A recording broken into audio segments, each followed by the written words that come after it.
আসসালামু আলাইকুম। প্রিয় দেশবাসী, আমাদের সকলের প্রিয় শ্রদ্ধেয় পীর জনাব পিনাকি ভট্টাচার্যের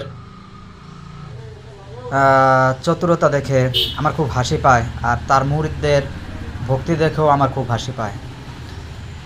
তার মুরিদরা এতটুকু জিনিস অ্যানালাইসিস করতে পারে না, যেই ব্যক্তি, যেই পীর সাহেব কথায় কথায় সুবহানাল্লাহ, মাশাআল্লাহ, আলহামদুলিল্লাহ বলে ভিডিও আপলোড দেয়, সেই ব্যক্তি কী কারণে এখনও পর্যন্ত ইসলাম ধর্ম গ্রহণ করেনি।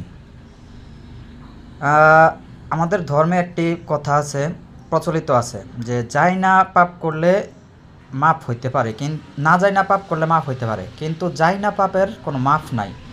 দেখেন, পিনাকি সব জানে, সব বুঝে, সর্ববিজ্ঞ তিনি, তারপরেও তিনি ইসলাম ধর্ম গ্রহণ করতেছেন না।